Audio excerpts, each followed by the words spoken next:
You're listening to Inspire Change, a broadcast that strives to educate, motivate, and empower men to challenge traditions of masculinity.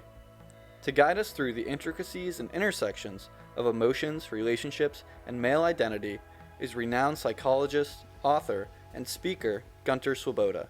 This is Inspire Change. I want to introduce a tradition here for this podcast and all future podcasts, wherein I'd like to respectfully acknowledge the Gadigal people of the Eora Nation. They are the traditional custodians of the land on which we meet. I pay my respects to the elders, past and present. Knowing the stories of the Aboriginal people will always be written in this landscape. Welcome everybody to another episode of Inspired Change with Gunter. Yes, it's that time of year, December, and we're heading into the silly season. For some, that represents lots of joy and lots of harmony and gifts and all things good. For others, unfortunately, this particularly festive season is not so festive.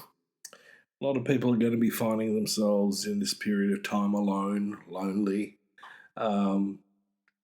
feeling stressed. But one of the common issues that manifests itself around this particular time of year, although it is an all-round theme, is the issue of anxiety. And I thought in this particular episode, I want to focus on anxiety, and I want to draw that together with Albert Ellis's REBT. But in order to do that, I'm going to leave what I did in the last episode to some degree and focus on looking at what anxiety actually is. I want to talk about anxiety in its various shapes and sizes because, we may talk about anxiety as if it's one thing, and it isn't. So where shall we start? Well, let me start from the perspective that I come at it from, and that is that of a clinician. So many times people are referred to me, and they're referred to me with a diagnosis from their medical practitioners as suffering from depression. And I've mentioned this before, that a lot of times when I do what's called a differential diagnosis, and that is a very deep assessment of what the person's experiencing and has been experiencing, then they may appear to be suffering from depression, but in many, many instances, one of the things that I eventually find out and uncover is that the person's actually experiencing a form of anxiety disorder. Now, as I implied earlier on, let's talk about all those things that we consider to be anxiety. So the first one that I want to talk about is this issue about what's referred to as ego anxiety. Albert Ellis defines this as the emotional tension that results when people feel that their self or personal self-worth is threatened and that they should or must have to perform well in order to be approved of by others.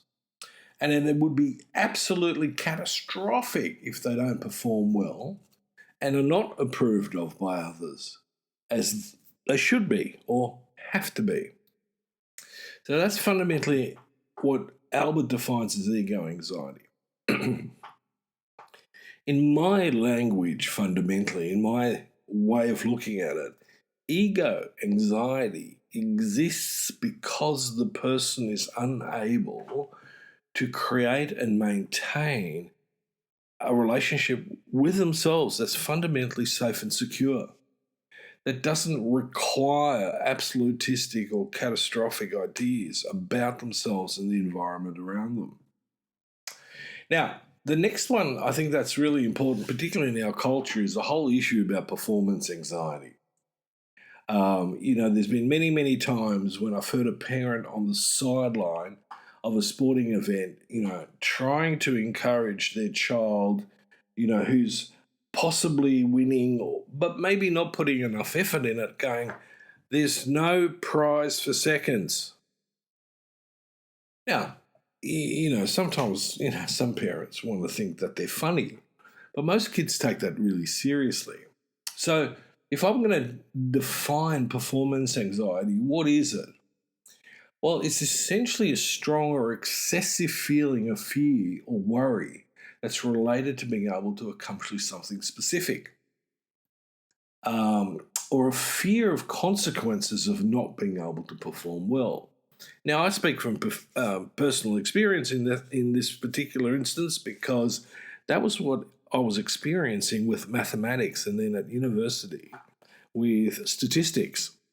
And I had emotionally overinvested in performing well in a subject that I actually wasn't all that cut out to perform well in because my fundamental mathematical skills were, weak, low. Now, I did get it together and ended up doing 4 years of statistics, which sort of surprised most of all me, but also a lot of my friends and some of my family. Okay, so we need to be careful when we're doing something that we do not overinvest emotionally in it. We need to be able to go, you know what, I'm going to do my best, and if that's not good enough, so be it. It's, can I do it again? Yes, no, doesn't matter. Just going to do my best. The number of teenagers that I've worked with who've gone to critical exams, or at least in their mind they're critical, like the HSC or the SAT, whatever it is, and the not being able to sleep the night before, getting up into the shower, basically agitated, feeling that they need to go to the toilet all the time, throwing up in the shower, sweating profusely, getting into the exam, sitting down, and then just going blank. Now, one of the things that helps with dealing with performance anxiety is actually understanding what's going on, both physiologically and psychologically, so that you can actually use very targeted skills to deal with what you're experiencing. So let's move on to the next type of anxiety. And this one is by far one of the most common, and that's symptom anxiety. Now, this type of anxiety is usually triggered by a physiological sign or signs that the person interprets as the onset of an anxiety episode. So they're fundamentally anxious about being anxious, and then, it escalates. Now, on top of that, it can also be triggered by emotional or cognitive patterns the person associates with anxiety. So it might be believing that I've got intrusive thoughts. Now, we've got to be a bit careful here because some people have intrusive thoughts, but that's purely the result of a different psychological disorder. In fact, most times it could be a mental illness like bipolar or schizophrenia. But all of us, to some degree, have thoughts that sort of seem to pop up out of the blue. Oh, look at that. And so, one of the things that I work with people on is do not catastrophize this. You have lots and lots of thoughts. Some are conscious, some come out of the subconscious, and there's a whole bunch of stuff that half the time comes out of the unconscious and we get sideswiped. So those three are of a particularly prevalent presentation in my clinical practice. Now, but wait, there's more. Let me talk a little bit more about the sort of diagnoses and then put that together with the idea of, okay, but where's depression fit into that? Okay, so if I'm going to be diagnostic, I'm going to be talking about generalized anxiety disorder, which is GAD for short. It's fundamentally best described as an ongoing state of mental and or physical tension and nervousness. Now, a lot of people talk about this as without a specific cause or without the ability to take a break from the anxiety. Now, in my view, generalized anxiety disorder often ties into early childhood experiences wherein the child's sense of safety and security was challenged, either in an imagined way, like, there's a monster in my cupboard, and a lot of that stuff is actually often about separation anxiety. And yes, believe it or not, many adults have separation anxiety. that falls in under the sort of generalized anxiety disorder. My view, especially with anxiety and depression, is I do not believe that this stuff comes out of the blue. I think there's always, if we do a root cause analysis in this and we dig deep enough and get a strong enough assessment of the person's experience through their childhood, early adolescence, and adolescence, we usually find some stuff that goes, bingo, here it is. So that especially is true also of the next type of anxiety disorder, which is social phobia. And, when we talk about social phobia, we're not just talking about being shy, okay? This is when being shy is deeply intense, and the idea of socializing or speaking in the public, with the public, strangers, authority figures, or possibly even your friends, can cause a deep anxiety reaction and fear. Okay, so it's really quite intense. And, a lot of people say, just get over it. Well, as with a lot of anxiety issues, this isn't that easy. Including using, evidence-based therapies like CBT, REBT, and so on. It takes, in fact, often quite a lot of work. And part of that work is helping that person to reconstruct a healthier belief system, a different framework about themselves and the world that they're in, and establishing a better understanding of this sense of purpose within the broader context. And that's very difficult in a world where social media essentially is a battering ram on your sense of self. And I use that very specifically. It's like you cannot voice an opinion without getting trolled. It doesn't matter whether it's against, conservatives, or it's against liberals, or it's against Trump, or it's against, ScoMo, whatever it is.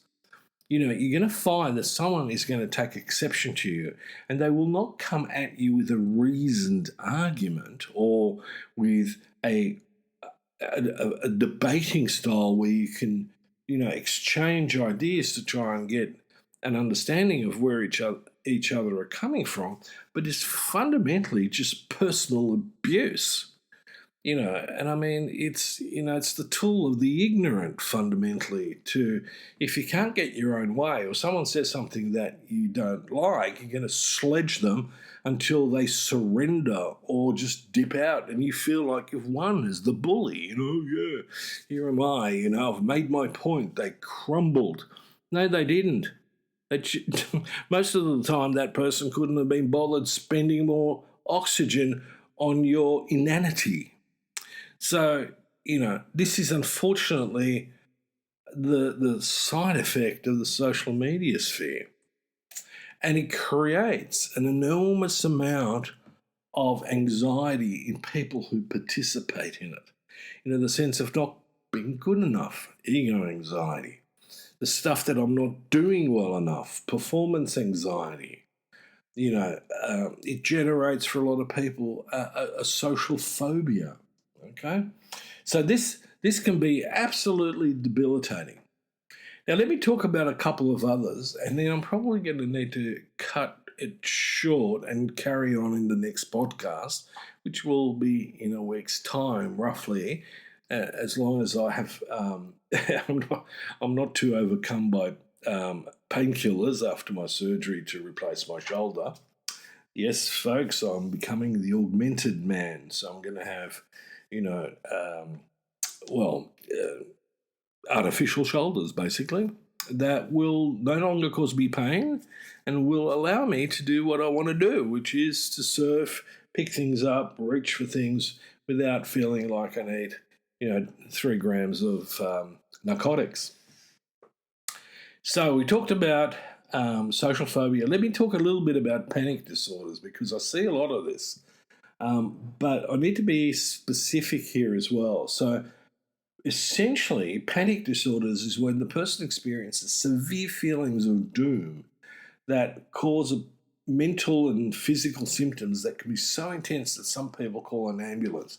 One of the common things in working with men in the age group of about 40 to 50, 55 is that they'll talk about getting this pain in the chest that is just unrelenting, and then pain in the neck that radiates down into their arms.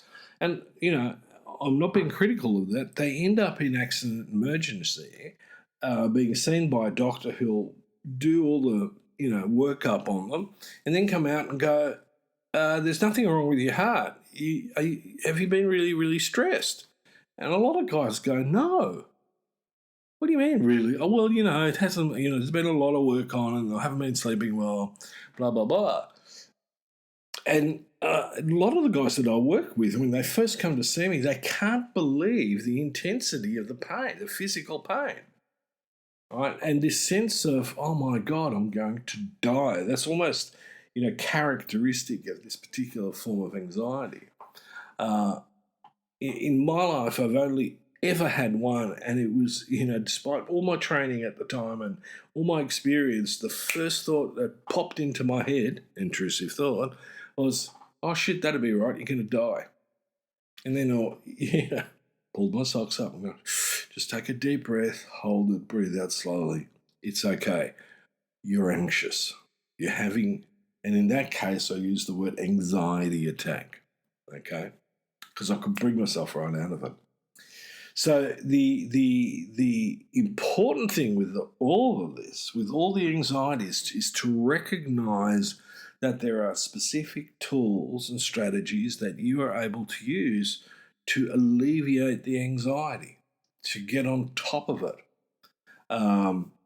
So there's a couple more that I want to talk about in the next podcast, which is specifically agoraphobia, phobias, post-traumatic stress disorder, and obsessive-compulsive disorders. Now,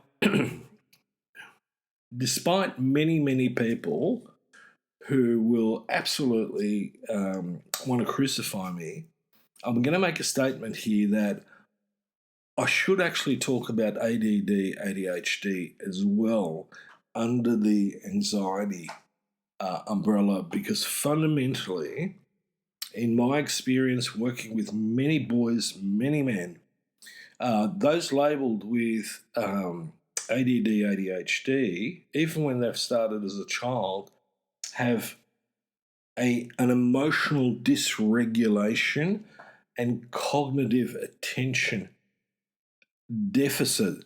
Now, I could argue that we fundamentally don't necessarily need a whole new category of this. This could have been, in my view, possibly accommodated within, and I know lots of people talk about neurodiversity and so on, and I sort of respect that, but we're all neurodiverse. I mean, I'm sure if someone dug around in how my brain operates, I'm probably as diverse as you can get in some respects, except that I'm very high on rational, logical, and objective thinking, and that I'm very organized, very structured, but not to the obsessive-compulsive degree.